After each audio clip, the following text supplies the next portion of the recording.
Self-Love in a Time of Crisis by Allie Lewis, she, her. Hello, readers. I'm Allie Lewis. I use she, her pronouns, and I'm the vice president of the Health and Happiness Club. I'm also the music director of Theater Lab, and I'm the music director and founder of IC's newest a cappella group, Tone Cold.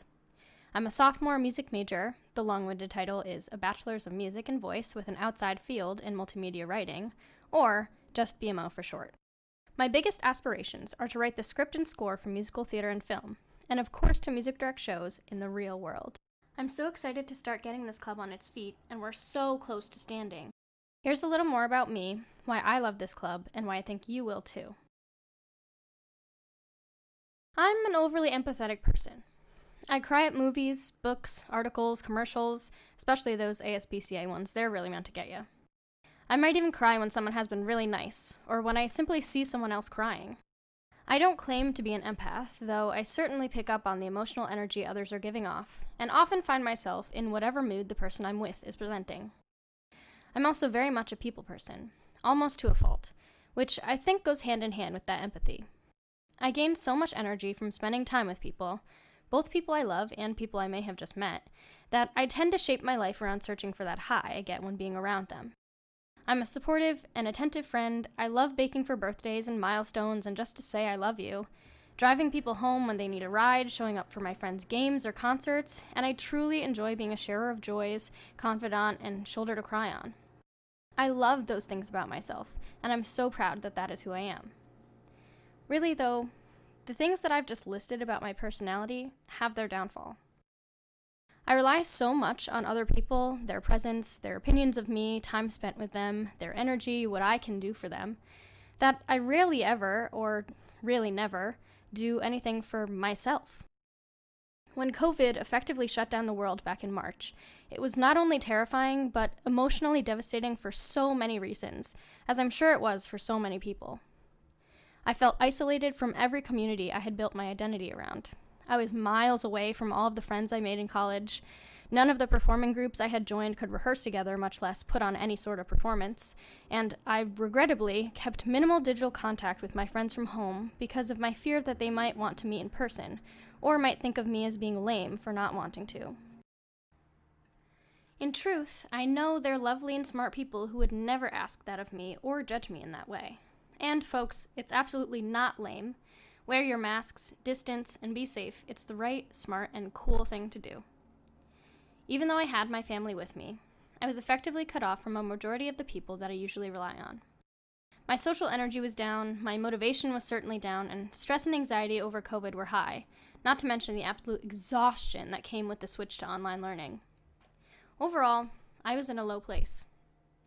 Without people around, it felt like a piece of my identity had gone away. But that perceived loss of identity gave me an avenue to reshape my mindset a little. I finally had the chance to think and do things completely for myself. Over the next few months, I was able to start my fitness journey, as I like to call it, though I suppose it's more of a wellness journey, and work on my self-worth through diet, exercise, and other forms of self-care. Though my ultimate tangible goal is to lose some weight and look more slim or fit, I realized that it's important to recognize the reasons to stay motivated and treat your body kindly, beyond aiming for a certain appearance.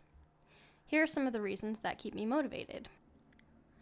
I know this journey will make me feel good about my body, be more confident, be happier and more comfortable in my skin, live longer, have more energy, love life more, have less risk of disease, have more fun and an easier time hiking, be able to carry the babies I love as they grow up, beat stinky boys in push-up contests, and paddleboard for a long time more easily.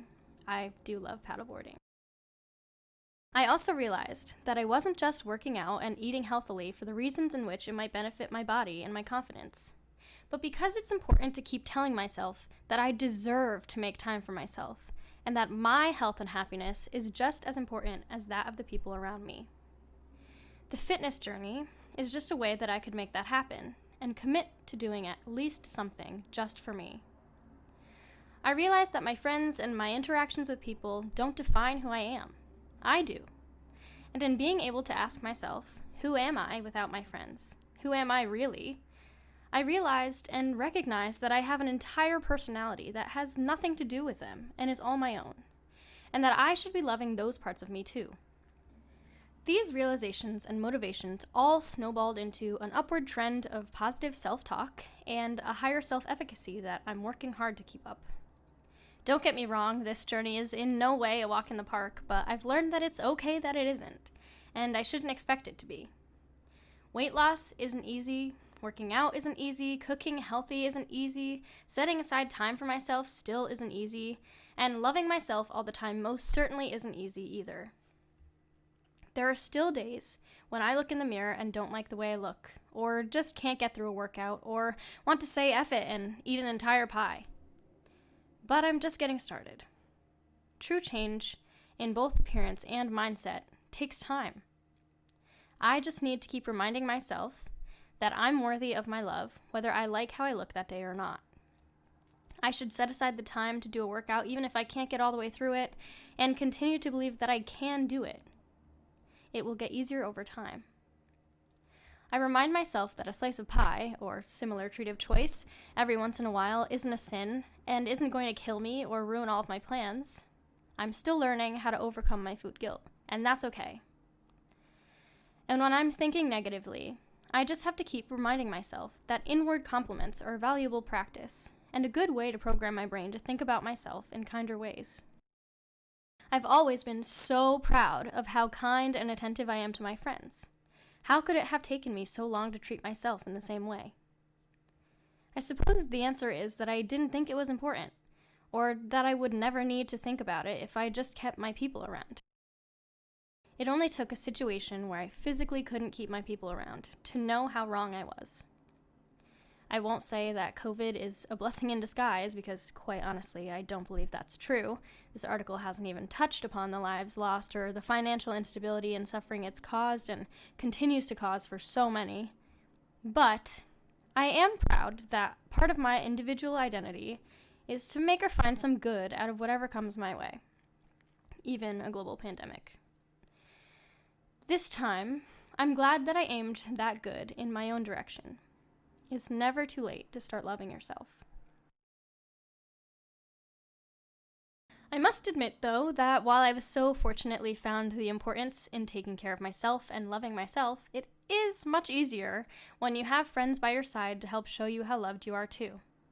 If you're someone like me who would like to increase your positive self-talk, find motivation or stay motivated, or if you're just unsure how to start your own wellness journey, I know I was, the Health and Happiness Club is the perfect organization to join.